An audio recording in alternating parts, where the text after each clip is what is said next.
Hi everyone, my name's Amina and this Oh, is, hi everyone. My name's Layla. yeah, and today we're going to be talking to Michelle, who's just finished her third year at Bristol University, and she took a gap year after getting her A-level results. So, hi Michelle. Hello. Okay, so Michelle, we're going to ask you a series of questions, the other options they can take if results day doesn't work for them. So I guess the question that's on everyone's mind, what happened on results day? So my story is a bit different. So basically I applied for medicine at the same time that everybody does. But as the weeks went on, I got my 4 rejections like quite quickly. So by about, I think probably about February, March, I hadn't got any offers.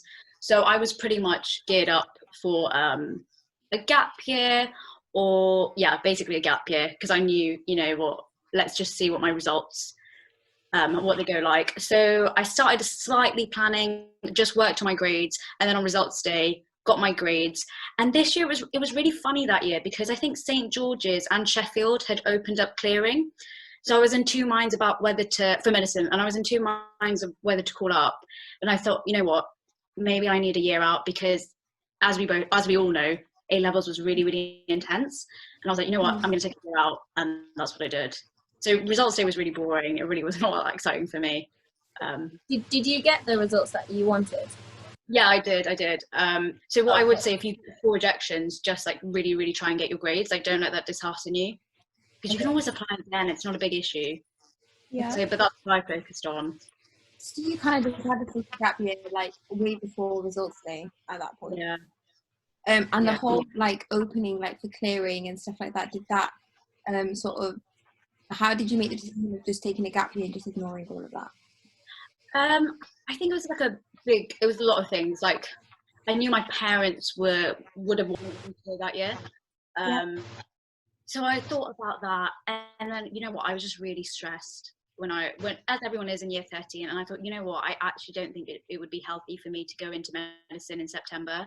I don't think I could hack it. I don't think I'd do very well. I don't think I'd enjoy it. And I was like, you know what, let's just make this decision. I'm taking a gap year. Financially, I can do it. Mentally, I can do it. I don't have to revise for my A levels again. It will be fine. What's the worst that's going to happen? So yeah, I think sometimes when you take a gap year, you just gotta jump in and be like, you know what will happen will happen. So that's kind of what I did. Like, did you ever consider another degree or just another path maybe?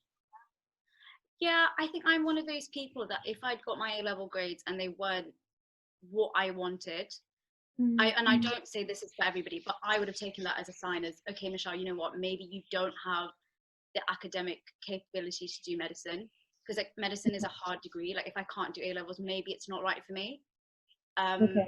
So I didn't really want to do postgraduate medicine, but that was just a personal decision for me. Like, obviously so many people retake or do postgrad and are absolutely fine. But it's all very personal. Like, what I'd say is listen to people, but don't take what people say as like concrete advice, because it's different for everyone. So like, what did you do in your gap year then? Like, so, yeah. Yeah, well. So I applied for medicine again. So that took quite a while. So from September, because you have to like redo everything basically. So new personal statement, new UK cat. That was the one side of my gap. Yeah, I hated having to redo my UCAT. It was honestly the worst thing ever. New reference, so that takes quite a while.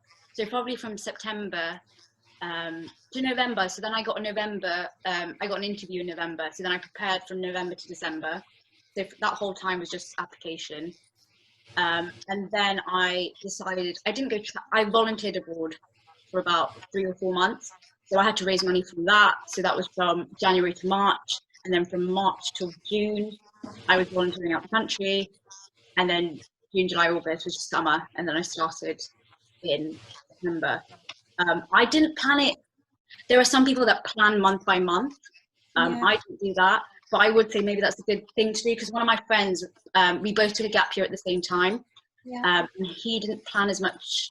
He didn't plan at all. And his gap year was just not fun. Like, especially because you're so young, you can definitely like float around for months and months, don't know what to do. So definitely have a bit of a plan. Get a job at least. I mean, I didn't get a job, but you can get a job. It might be for the best. So yeah, that's what I did. Yeah, because I think the whole lockdown thing has kind of been a bit of a gap year situation where we've Yeah. been like looking around. So you can kind of see how like the months can go by and you can't get anything done. So it's kind of good that you planned it out. So you spent like about a quarter of it, if not half, actually going through the application process again. And then after that, that's when you sort of like took it in your own stride. Yeah, I think what's really hard, one thing that people don't talk about gap years, and I would consider it, is that it's very lonely. Um, Mm. all your friends are at uni, and not only all your friends at uni, they're all making new friends. Like they've got a lot to deal with, and you're Yeah. kind of, I remember telling my friend I was very static. Like everyone had moved on with their life, and I was going to the same school, doing the same thing, and it was really disheartening. So, like people don't I really can talk about. imagine, yeah. Yeah, it was really sad.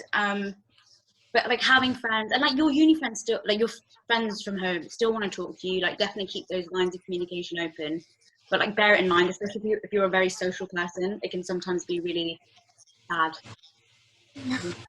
Oh no. Yeah, I would find that. Yeah. That does make sense. So basically, like, make sure you have that social interaction when you're taking the gap year. If you pick the gap, just have that in mind that that will be a potential possibility. Mhm. Um, I mean, for the current students, it might be so that they might be revising from home or working from home because of the whole COVID situation. So it might not be as bad. But Mm. yeah, I agree. I agree. It's good. How do you find like the volunteering abroad and stuff like that? Oh, I loved it. I loved it. I think it was a really good year for. So I volunteered in West Africa and Burkina Faso for like 3 4 months, and it was such a good way for me to mature. I think it was really good prep for uni. Like I couldn't run home to my family when things got wrong. I couldn't really call my friends because reception wasn't brilliant.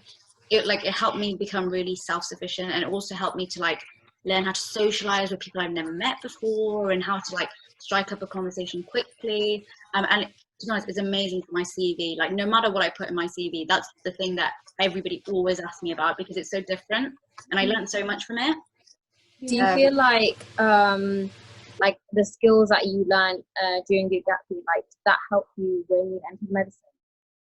Oh my god, definitely, definitely. Like the relationship to work is a big thing. Like we all know like how much work medicine is. If you just do it 24/7, you're gonna burn out. Mm. Yeah. Like I learned about burning out, learn how to communicate properly, how to get a rapport quickly, how to speak to anyone really quickly, self-sufficient, how to budget. I learned in my gap year. So tons of skills. Like I always recommend to anyone, if you're thinking about it, take a gap year. Yeah. And like, how did you get in contact with like the? Because obviously you went volunteering, and I guess now might be a bit difficult because obviously the whole COVID situation.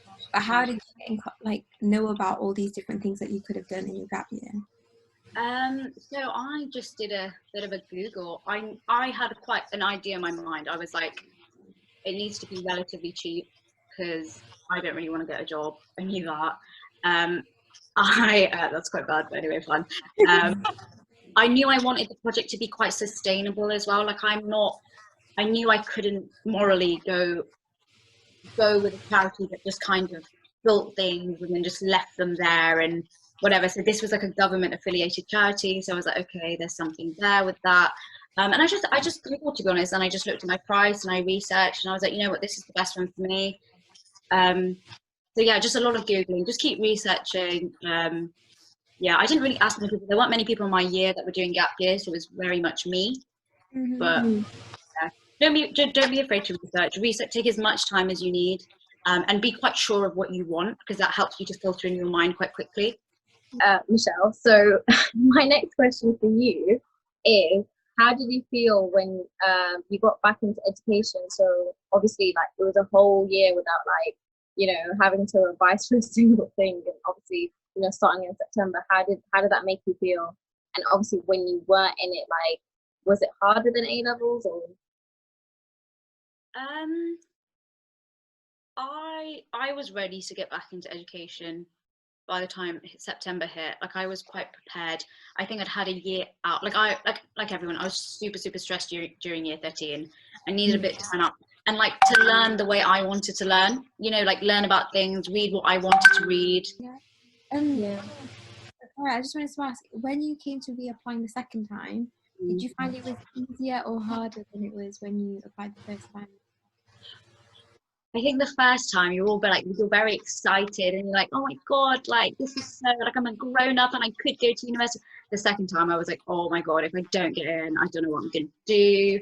Like this is so boring. I can't believe I have to make a cat again. I can't believe I have to rewrite my personal statement again. It was like, it was much harder, I would say, the second time actually. And what got you through it? Um, it was just, I had a really good friend and we did it together. That was really helpful. I know not everyone will have a friend, but we were both applying for medicine, and it was just kind of like this kind of resilience thing, like, look, if I get it done, it'll be fine. It's not that long. You've done it once, you can do it again. But I wouldn't underestimate how hard it was, because it was hard.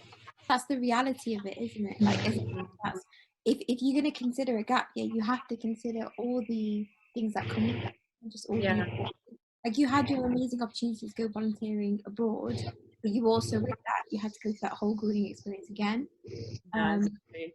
But you had a friend with you which helped, I guess, get through that. Yeah.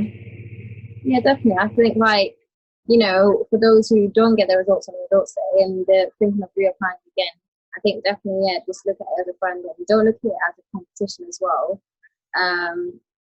Because, you know, like, there's loads of schools and there's loads of places, and just look at it as like, you know, you're both friends, you both want to get in.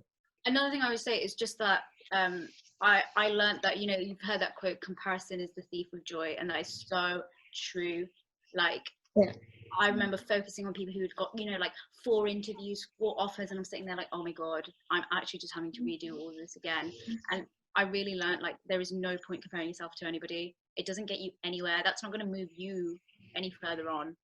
I feel like that made me into quite a woman. Yeah. Yeah, no, definitely. That's good. But yeah. And so, like, what's one thing that you advice that you'd give if someone was considering a gap year, apart from what you've said already?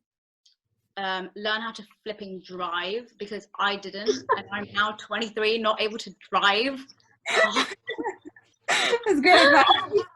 That's good advice. I can't believe it, honestly. The worst regret, I can't believe I did that. I literally had a year and I was just like, you know what, it'll be fine.